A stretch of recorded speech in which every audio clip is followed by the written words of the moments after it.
What's going on, Guardians? It's Tizzle here, and in this video, I'm going to be showcasing what I think are the 10 best exotic primaries in Destiny.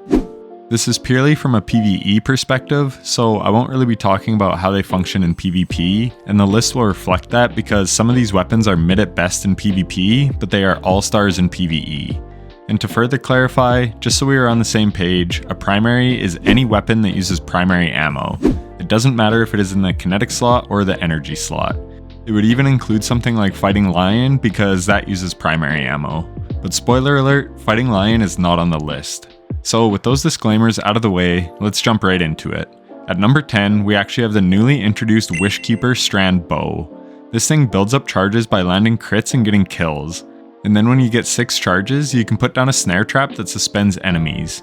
You can get 4 different perks on the weapon that modify it even further with Vorpal Weapon, Threadling, one that allows you to suspend more enemies, and one that suspends enemies for longer.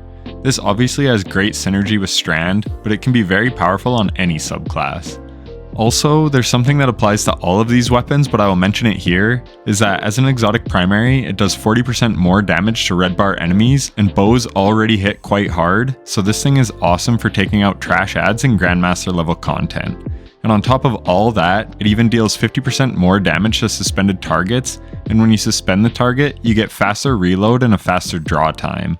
So it is very strong, and it builds up the charges in no time at all. So yeah, Wishkeeper definitely gets in the top 10. Up next at number 9 is another exotic bow in Verglas Curve.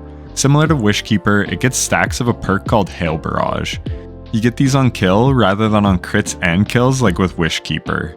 You can launch a hipfire shot that will shoot a stasis crystal for every stack of Hail Barrage that you have. This means it can shoot up to 5 stasis crystals. Now, normally that wouldn't be all that great, but this season there is an artifact mod called Hail the Storm that makes stasis crystals shatter deal more damage, and Whisper of Fissures also deals more crystal damage. Now, normally I would want an exotic to be able to stand on its own merit and not need fragments or especially artifact mods to shine, but the reason I bring up Hail the Storm is Bungie teased that they're going to buff stasis coming in the final shape, and I think this could be them experimenting with where they want stasis to be in the future. So I think this bow will only shine brighter in the near future. But this season in particular, it is hitting very hard. And if you shatter the crystals from the Hail Barrage and kill a bunch of enemies, which is really easy to do, then you get your Hail Barrage stacks right back. So you can pretty much loop the crystals when you get it going. It makes it an ad clear machine. The one knock on it is you can't really hipfire it at will, as you will waste your Hail Barrage, and I often like to hipfire my bows. But that is just kind of a personal preference thing. I would rather see it get a reload animation to be able to trigger the Hail Barrage when you're ready, but that is a minor gripe. Much like all the other exotic bows in the game, it hits very hard even in Grandmaster content, and I've been extremely impressed with how well it performs this season. It probably has the best ad clear of any bow thanks to how it works. Because the one downside to bows is they are single shot weapons, but this one gets great ad clear capability with the Hail Barrage. It's just an all around really good weapon. Speaking of all around good weapons, let's move to number 8 with Revision 0. This is another craftable exotic, so you can customize it the way you want.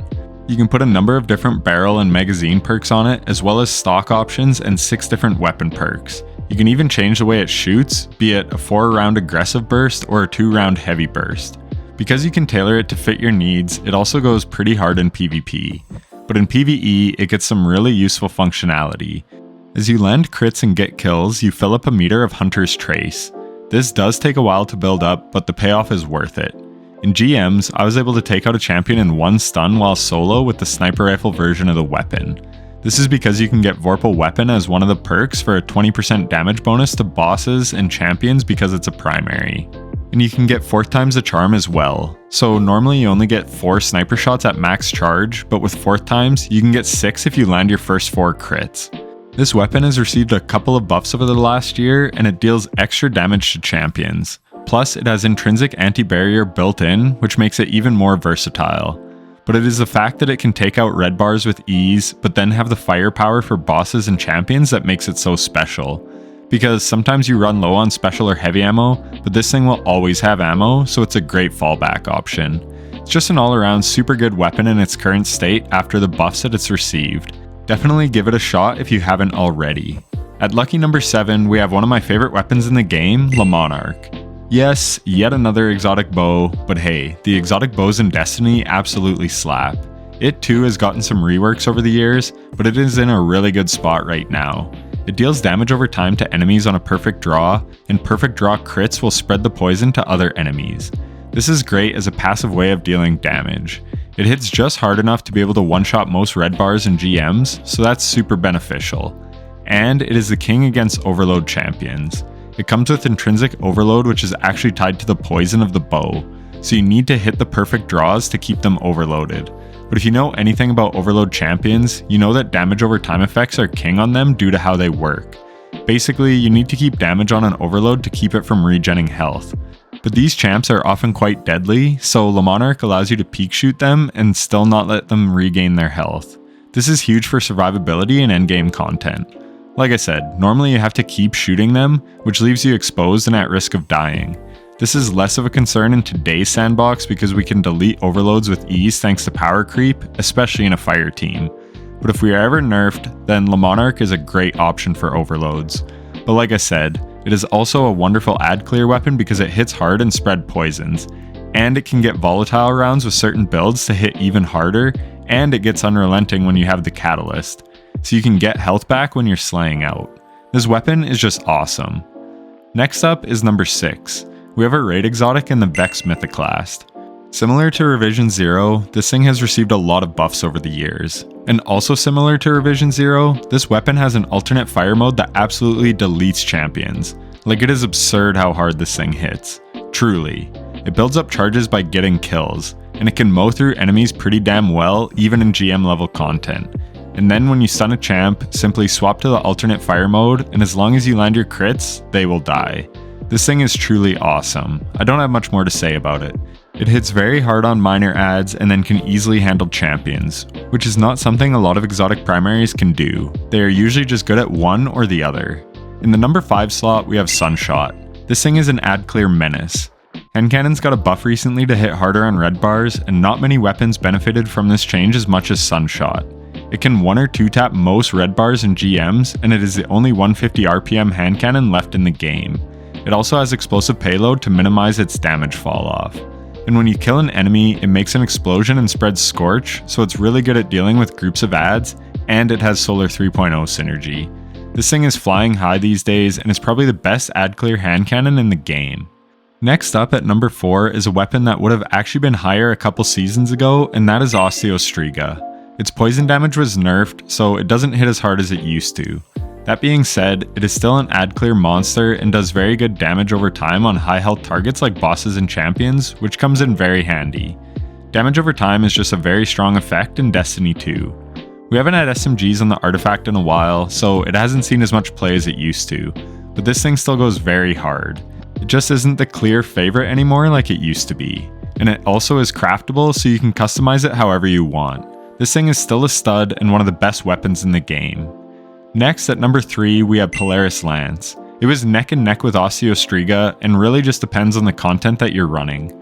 Polaris Lance is the best weapon in the game for causing ignitions, and it is shining especially bright this season thanks to the artifact mods and the synergy it has with Flint Striker. But even without the artifact mods, it can cause ignitions in just 2 perfect 5th shots if you are running Ember of Ashes, and that is extremely powerful in the right scenarios. Plus, the perfect 5th shot causes an explosion that staggers bosses, and that is extremely strong as well, being able to keep them stun locked. It also does very good damage for a primary because of the ignitions it's proccing, even just on a single target. But if you proc the ignition on a high health target surrounded by trash adds, then the ad clear is insane, especially on a solar subclass if you're spec'd into ignitions. So this weapon has a lot of versatility, and ignitions can stun unstoppables as well, and you can get radiant easily on solar. So you can often have one weapon capable of stunning 2 champion types all rolled into one, with incredible ad clear and great single target damage for a primary. So maybe this weapon actually deserves a higher placement than number 2. But its one downfall is that it really shines only in certain scenarios rather than all facets of the game. The ignition procs are overkill in lower end content, and in encounters where you can't keep your distance from enemies, it really struggles due to its low fire rate and high zoom. So that is what takes it down a notch, but it is great in the right situations.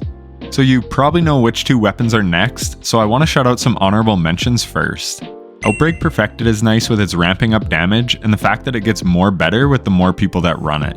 It's great for final stands in a raid when you are depleted of all other ammo. Risk Runner is great in the right situation for ad clear and versatility as well as survival. Trinity Ghoul is an ad clear monster in lower end content, but it can't chain kills in high end content.